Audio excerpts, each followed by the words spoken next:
Sir जी प्रणाम। नमस्ते। Sir यहाँ ये प्रज्ञा पुराण कथा और 24 कुंडी गायत्री महायज्ञ हो रहा है।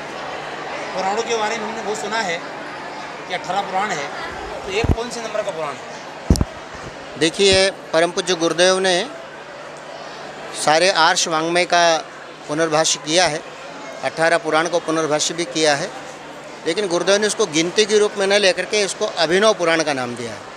इसको हम लोग 19वां पुराण न कह करके अभिनव पुराण कह सकते हैं, जिसमें पिछले जो 18 पुराण है उनमें हमारे ऋषियों ने भगवान की अवतारी लीला को, भगवान अवतारों के रूप में आते हैं, आप इसको इस रूप में ले सकते हैं कि जैसे वेद एक सिद्धांत है तो पुराण उस भगवान के सिद्धांत का प्रैक्टिकल है, प्रयोग है।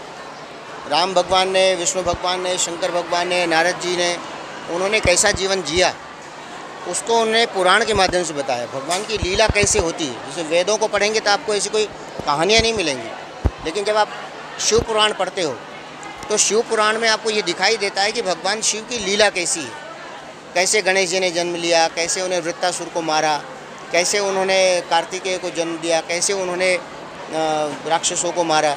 माँ पार्वती, पहले सती माता का जीवन कैसा रहा, फिर वो पार्वती रूप में आती तो कैसा जन्म हुआ, जीवन हुआ, तो इस सारी चीज़ों को उन्होंने प्रयोग रूप में दिखाया। तो पुराण एक प्रकार का भगवान की लीलाओं का प्रयोग है। तो श्रीमद् प्रज्ञा पुराण को आज के युग के हिसाब से हम लोग प्रयोग रूप में जीवन कैसे जी सकते हैं, क्योंकि उस समय की जो समस्याएं थी वो अलग थी, आज की समस्याएं अलग है। उस समय रावण राक्षस के रूप में आया था, आज रावण दिखता नहीं। उस समय कंस राक्षस के रूप में आया था, जरासंध आया था, शिशुपाल आया था, दुर्योधन आया था। आज राक्षस दिखते नहीं, लेकिन उस समय की भी समस्याओं से भी बड़ी बड़ी समस्याएं इस समय हैं।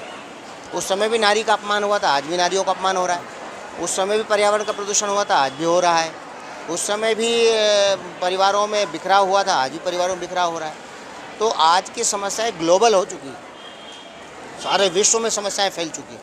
तो ऐसे समय में युग ऋषि परम पूज्य गुरुदेव ने प्रज्ञा पुराण की कथा इस रूप में लिखी है कि ये सारी समस्याओं का कारण हमारा चिंतन है, हमारा दृष्टिकोण है। हम अपने चिंतन को कैसे ठीक करें व्यक्तिगत रूप से। जब हम अपने चिंतन का अच्छा उपयोग करेंगे, अपने चिंतन को विधेयात्मक बना लेंगे, तो हमारे आसपास की जितनी समस्याएं जो हमसे संबंधित है वो समाधान हो जाएगा। वो समाधान ऋषि देवर्षि नारद को भगवान विष्णु ने दिया है और वो जिज्ञासा लेकर के जाते हैं। उसी समाधान को श्रीमद् प्रज्ञा पुराण में दिया है, जिसे प्रथम खंड में मानव जीवन की गरिमा बताई गई है, द्वितीय खंड में मानव महामानव कैसे बने ये दिया गया है, तृतीय खंड में महामानव परिवारों में जन्म लेते हैं तो परिवार खंड दिया है, और चौथे खंड में हम अपने व्यक्ति, परिवार और समाज को सांस्कृतिक कैसे बना सकते हैं तो संस्कृति खंड पूज्य गुरुदेव ने बनाया है। तो इस प्रकार से 4 खंडों के रूप में श्रीमद् प्रज्ञा पुराण को उन्होंने ग्रंथ को लिखा है, ताकि व्यक्ति व्यक्तिगत रूप से अपने दृष्टिकोण और अपनी जीवनचर्या में परिवर्तन करके भी अपने जीवन को मनुष्य जीवन के लक्ष्य की तरफ ले जा सकता है। इहलोक में हम सुख शांति में जीवन जिएं और परलोक में भी हमको सद्गति मिले, ऐसा ज्ञान श्रीमद् प्रज्ञा पुराण में दिया हुआ है। तो यज्ञ जो है महंगे महंगे भोज्य पदार्थ या सामग्रियाँ जला करके हम लोग नुकसान कर रहे हैं। तो यज्ञ करने से क्या लाभ? अगर देखा जाए तो घी, हमारा हवन सामग्री, नारियल, गोला, ये महंगी महंगी चीज़ें जो हम जला रहे हैं, इससे क्या मतलब, इसका क्या अर्थ है? हमारे शास्त्रों में अग्नि को भगवान का मुख कहा है। हम भगवान को कुछ खिलाना चाहते हैं तो फिर आपको अग्नि के माध्यम से भगवान को कुछ दे सकते हैं। जैसे अग्नि की सबसे बड़ी विशेषता है कि अग्नि जो कुछ भी ग्रहण करता है अपने पास कुछ भी नहीं रखता है, वो और बढ़ा करके वितरण कर देता है। जैसे आप एक मिर्च को हम खाना चाहें तो हम खा सकते हैं और ज़्यादा प्रभाव नहीं पड़ेगा, थोड़ी देर मुंह में चरपराहट लगेगी, शी शी करेंगे, लेकिन थोड़ी देर बाद में उसका प्रभाव कम हो जाएगा या नहीं होगा और एक ही व्यक्ति प्रभावित होगा। लेकिन जब उसी मिर्च को हम अग्नि में जला देते हैं, हम जितने लोग आसपास हैं सब लोग छींकने लग जाते हैं। इसका मतलब होता है कि पदार्थ का गुण अग्नि के संसर्ग में आते ही उसका गुण बढ़ जाता है, एक ये। दूसरा है, जब हम पदार्थ को मंत्र बोल करके, देव आवाहन करके, एक संकल्प के साथ विशेष उद्देश्य के लिए अग्नि को अर्पित करते हैं, तो अग्नि अपने संपर्क में लेकर के उसके प्रभाव को बढ़ा करके प्रकृति के हर घटक को देती है। इसलिए हमारे ऋषियों ने पौराणिक काल से ही प्रकृति के शोधन के लिए, जैसे मिट्टी है, पानी है, हवा है, आकाश है, धरती है, सूर्य है, चंद्रमा है, इन सब प्राकृतिक संसाधन जो हमारे हैं, प्राकृतिक जो हमारे घटक हैं, उन घटकों को शुद्ध पवित्र बनाए और उनको भी भोजन दे। तो यज्ञ प्रकृति का भोजन है एक प्रकार से, मनुष्य करें, क्योंकि मनुष्य के ऊपर प्रकृति का ऋण चढ़ा हुआ है। हम सब्जी रोज़ खा रहे हैं, तो हमने सब्जी के पौधों को क्या दिया बताइए? हम रोटी खा रहे हैं, रोटी के पौधों को हमने क्या दिया? हम पानी रोज़ पी रहे हैं, तो पानी के कुएं और नदी और तालाब को हमने क्या दिया? हमने हवा लिया है, तो हवा वायु का हमने ऋण किस रूप में चुकाया? तो हवा है, पानी है, अग्नि है, अन्न है, कपड़ा है, जीवन उपयोगी साधन सामग्रियां हैं, जहां विकसित हुई है, जहां ये उत्पादित हुई है, उन तक हम नहीं पहुंच सकते। लेकिन यज्ञ के माध्यम से हम ये कृतज्ञता व्यक्त करते हैं कि हे परमात्मा, आपने हमको पोषण दिया है, हम आपको थैंक यू करते हैं, हम आपको धन्यवाद देते हैं कि आपने हमारे जीवन के पोषण के लिए इतने अच्छे अच्छे तत्व दिए। तो गायत्री मंत्र की आहुति देकर या किसी भी मंत्र की आहुति देकर के साधक एक संकल्प मन में जगाता है कि हे परमात्मा, हे प्रकृति माता, आपने मेरे जीवन का पोषण किया है, मैं भी आपका पुत्र हूँ। आप देवता है तो मैं भी देवता बनना चाहता हूँ।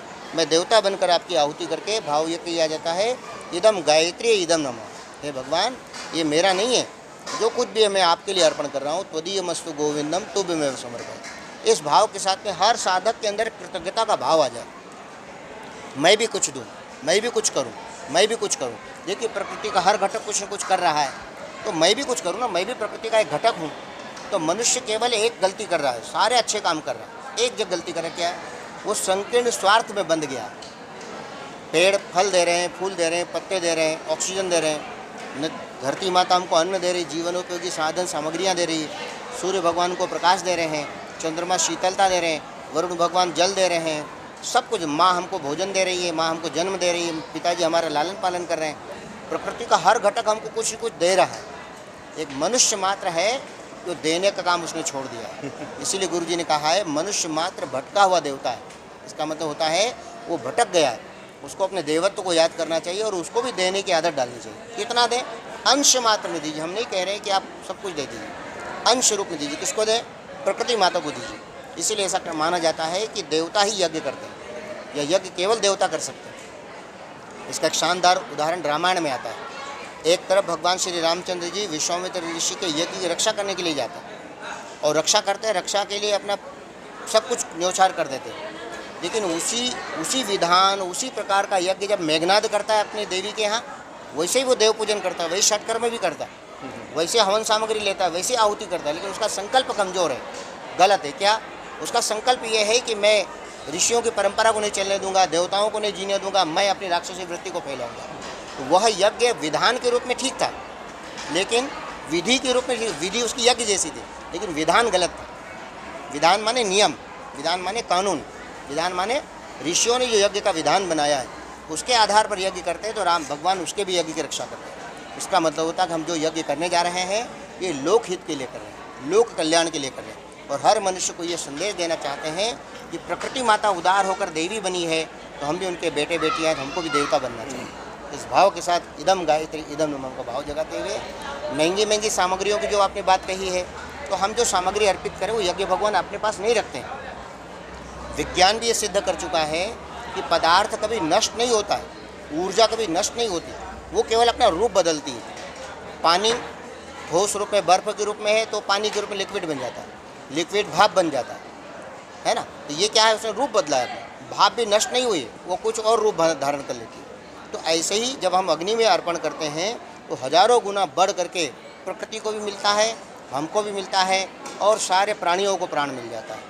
इसलिए अग्नि में जो होमा जाता है वो भगवान के मुख में जाता है। भगवान माने ये प्रकृति के हर घटक, उनका पोषण। तो बहुत दिनों से यहाँ की जो बहनें हैं और यहाँ के भाई जो हैं, गांव-गांव में जाकर के संस्कारों के नाम कुछ लिख रहे हैं, जैसे नामकरण, विद्यारंभ, यज्ञोपवीत, दीक्षा। ये संस्कार क्या है और इससे क्या होता है? परमात्मा ने प्रकृति में जो कुछ भी दिया है, कुछ अनगढ़ है, कुछ सुगढ़ है। जैसे धातुएं हैं, धातुएं अनगढ़ रूप में खदान में होती हैं, उसमें कोयला, कंकड़, पत्थर, मिट्टी, पानी सब कुछ होता है। लेकिन जब उसमें से आपको सोना निकालना है, चांदी निकालना है, लोहा निकालना है, पीतल निकालना है, तांबा निकालना है, तो उच्च ताप पर उनको गर्म किया जाता है और धीरे धीरे वो निथरते जाते हैं। जो सोना अलग निथर जाएगा, चांदी अलग, तांबा अलग, अलग अलग। जिस भी खदान से जो भी पदार्थ लाए हैं वो पदार्थ निथार करके फिर उसको हम क्या करते हैं, गर्म है, अब उसको किसी सांचे में ढाल देते हैं। तो अनगढ़ धातु को आपने सुगढ़ बनाकर उसको मूर्ति, बर्तन, चम्मच, जेवर, जो भी कुछ आप बनाना चाहते हैं बना लेते हैं। ऐसे लकड़ी है अनगढ़, लेकिन उसी लकड़ी को आप सुगढ़ बनाना चाहेंगे तो उसका मेज़ बना लीजिए, अलमारी बना लीजिए, कुर्सी बना लीजिए, घर का दरवाज़ा बना लीजिए। ऐसी मिट्टी अनगढ़ है, लेकिन कुम्हार उसको क्या करता है, अच्छा गढ़ करके उसकी मूर्ति बना लेता है, मटका बना लेता है, दिया बना लेता है। तो ऐसे ही मनुष्य भी अनगढ़ रूप में आता जब जन्म लेता है। इसलिए शास्त्र कहता है जन्मना जायते शूद्रः संस्कारात् द्विजुच्यते। मनुष्य जन्म से ही शूद्र रूप में, शूद्र माने क्षुद्र, क्षुद्र माने उसका खाना पीना। बच्चे के सामने आप रोटी रख लो उसको मुंह भर लेगा, और धूल होगी तो धूल को मुंह भर लेगा। आप उसको फूल दे दो तो फूल को मुंह भर लेगा, ब्लेड दे दो ब्लेड को मुंह भर लेगा। उसको ये नहीं पता है कि ब्लेड से ज़बान कट जाएगी या मिट्टी मुंह में जाएगी तो मेरे स्वास्थ्य को खराब करेगी। अनगढ़ता, क्षुद्र है। हम क्या करते हैं, बच्चे को जन्म के पूर्व माँ के गर्भ में जब बच्चा रहता है तो युग ऋषि पंडित श्री राम शर्मा आचार्य जी ने कहा है कि बच्चे के 75% संस्कार माँ के गर्भ में ही स्थापित हो जाते हैं। माँ जो खाती है, माँ जो पीती है, माँ जो बोलती है, माँ जो सुनती है, माँ जो करती है, माँ जो सोचती है, वो सारा का सारा प्रभाव बच्चे के ऊपर फोटोकॉपी जैसा आ जाता है। और फिर जन्म लेने से लेकर के 5 वर्ष की उम्र तक जो 25% बचा है उसका 70% संस्कार माँ के बच्चे के जन्म लेने से लेकर 5 वर्ष की उम्र तक हो जाता है। इसलिए ऋषियों ने लगभग 6 संस्कार 5 वर्ष की उम्र तक दे दिए। बच्चा गर्भ में है तो पुंसवन, सीमंतोन्नयन, फिर जन्म लेता है तो नामकरण, फिर अन्नप्राशन, फिर मुंडन, फिर शिखास्थापन, से 6-7 संस्कार दे दिए। और बाकी जीवन में 6-7 संस्कार दिए, जैसे विवाह, वानप्रस्थ, संन्यास, मरने के बाद अंत्येष्टि और श्राद्ध तर्पण। इसका मतलब कि जन्म में जो बीजारोपण, जो नींव है, वहाँ पर अच्छे संस्कार जल्दी जल्दी देना चाहिए। इसीलिए हमने बहनों को पुंसवन संस्कार कराने का कहा है। कई बहनों ने पुंसवन संस्कार के लिए पंजीयन कराया है। उसके पीछे उद्देश्य है कि आने वाली नवनिहाल पीढ़ी जो हो वो दिव्य हो, महान बने। ऐसे गुरुदेव कहते हैं कि माता ही हो यदि अज्ञान, बच्चे कैसे बने महान। तो जैसी खदान होगी वैसा खनित्र निकलेगा। माँ और पिताजी दोनों को अपने बच्चों को कैसे बनाना है आज डिसाइड करें। आजकल बच्चे क्या है कि एक्सीडेंटल जन्म हो रहा है, बच्चों को एक्सीडेंट के रूप में हो रहा है। होना चाहिए योजनाबद्ध तरीके से। मुझे बच्चे को जन्म कब देना है, मैं अपने बारे में एनालिसिस करूं कि मेरी बुद्धि परिपक्व है कि नहीं, मेरा शरीर परिपक्व है कि नहीं, मेरे पास 2 पैसे है कि नहीं बच्चे का लालन पालन करने के लिए, मेरे घर में वातावरण अनुकूल है कि नहीं है। तो हम बच्चे को प्लान्ड माने प्लान करके हम बच्चे को जन्म दें। इसी को गर्भाधान संस्कार कहा जाता है। गर्भाधान का मतलब जब गर्भ स्थापित होता था तो ऋषि माँ और बाप दोनों को आश्रम में बुलाते थे और पूछते थे, बेटा तेरी कमाई अच्छी है क्या, तेरा मन अच्छा है क्या, तेरा बुद्धि कौशल अच्छा है क्या, तू बच्चे का लालन पालन कर पाएगा क्या, तू इसका पालन पोषण कर पाएगा क्या। मैंने हर चीज़ को खोज बीन करके ठोक बजा कर देखते थे, फिर अनुमति देते थे कि बेटा अब तू बच्चा पैदा कर सकता है। अनुष्ठान कराते थे। आजकल तो शादी हुई कि माताएं हल्ला मचाना शुरू कर देती, अरे साल भर हुई गयो ना अभी तक बालक नहीं हुई। जबकि होना चाहिए कि हम भावी समाज व्यक्ति भावी समाज का अंग है। परिवार समाज का एक अंग है। तो परिवार में हमारे बच्चों को आजकल 99% माता पिता अपने बच्चों के संस्कारों से परेशान हैं। अभी मैं अब निमाड़ में आया तो एक भाई मुझसे कह रहे थे कि अब माता पिता ये नहीं कहते बच्चों को बेटा दारू नहीं पीना चाहिए, गुटखा नहीं पीना खाना चाहिए। अब ये कहते हैं कि बेटा कभी कभी भले ही ले लिया करो बेटा, लेकिन इसको ज़्यादा नहीं लेते।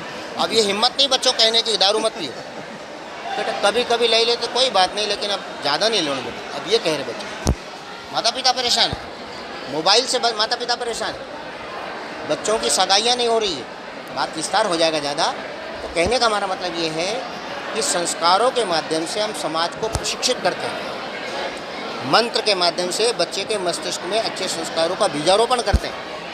यहाँ तो हम बीजारोपण कर लेंगे 24 कुंड यज्ञशाला के दिव्य वातावरण में, लेकिन बच्चों को संस्कारों को विकसित करने के लिए माता पिता को घर में ऐसा वातावरण बनाना है। मैं एकदम बिल्कुल सत्य और कठोर सच बता रहा हूँ कि पहले दादाजी लोग बच्चों से कहते थे, पोते से, जा तो बेटा जरा बीड़ी सिलगा के ले आ तो चूल्हे में से, तो बच्चा उधर से कश खींचते हुए आता है। जरूर दादाजी पीते हैं तो अपने को भी कुछ न कुछ मिलेगा।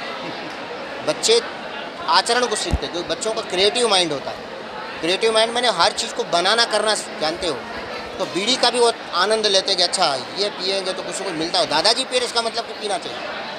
तो बड़े जो करते हैं वो बच्चे उसको आदर्श मान लेते हैं। संस्कारों के माध्यम से माता पिता को ये समझाते हैं कि आप अपने घरों में ऐसा वातावरण बनाइए, आप रामायण पढ़िए, गीता पढ़िए, मंदिर जाइए, घर में आरती चालीसा करिए, स्वाध्याय करिए, सत्संग करिए, प्रेम से रहिए, प्रेम से बोलिए, एक दूसरे के साथ में शिष्टाचार का व्यवहार करिए, पत्नी पति का, पति पत्नी का, एक दूसरे का सम्मान करें, बच्चे माता पिता का, दादा दादी का और दादा दादी बच्चों का प्यार और सम्मान करें। इसके लिए आचार्य श्री 4 सूत्र दिए। बड़ों को सम्मान, छोटों को प्यार, अपनी रोटी मिल बांट कर खाएं, सुख बांटे दुख बटाएं, सलाह ले सम्मान दें। ये छोटे छोटे सूत्र पारिवारिक हैं जो बच्चों को अच्छे संस्कार देते हैं। या 24 कुंड यज्ञ में हम लोगों को माँ यदि आएगी, पुंसन वाली बहन, गर्भवती प्रेग्नेंट बहन आएंगी, हम उनका पुंसन संस्कार कराएंगे। बच्चों का अच्छा निर्माण कैसे करना है माताओं को समझाएंगे हम। पिताजी को समझाएंगे भैया आप कोई नशा करते हो तो उसको छोड़ दें। आने वाले बच्चों को हम कैसा बनाना चाहते हैं। अन्यथा अभी चिकित्सक वैज्ञानिक ये कह चुके हैं कि यदि पिताजी तंबाकू खाते हैं, बीड़ी पीते हैं, शराब पीते हैं तो बच्चों के शरीर के अंदर आप पहले से ही कैंसर का बीजारोपण कर रहे हो। अभी पैदा नहीं हुआ है बच्चा, उसके जीन्स में, उसके शरीर में सेल्स के रूप में वो एक कैंसर का बीज बो देंगे आप। तो अपने बच्चों को क्या, अपनी आने वाली पीढ़ियों को, अपने कुल को लंबा करना है कि जल्दी ख़त्म करना है। तो इसीलिए आप नशा मत करिए। माता पिता को समझाएंगे, पिताजी को समझाएंगे, दादाजी को समझाएंगे। तो घर का वातावरण दिव्य वातावरण बनाने के लिए संस्कारों की पुण्य परंपरा को योग ऋषि परम पूज्य गुरुदेव पंडित श्री राम शर्मा आचार्य जी ने शांति कुंज हरिद्वार के माध्यम से फैलाया है। अब समय आ गया है कि हर माता पिता इस चीज़ को अनुभव कर रहे हैं। तो अब माता पिता को इतना त्याग करना पड़ेगा कि जैसा योग ऋषि परम पूज्य गुरुदेव ने देव परिवार और देवता बनाने की बात कही है, वैसा जीवन जी करके दुनिया के सामने हम लोगों को उदाहरण बनाना है। क्योंकि भारत महाशक्ति बनने वाली है। महाशक्ति तभी बनेगी जब महामानव और देवमानव धरती पर। तो ये संस्कार परंपरा देव मानव महामानव बनाने की एक परंपरा।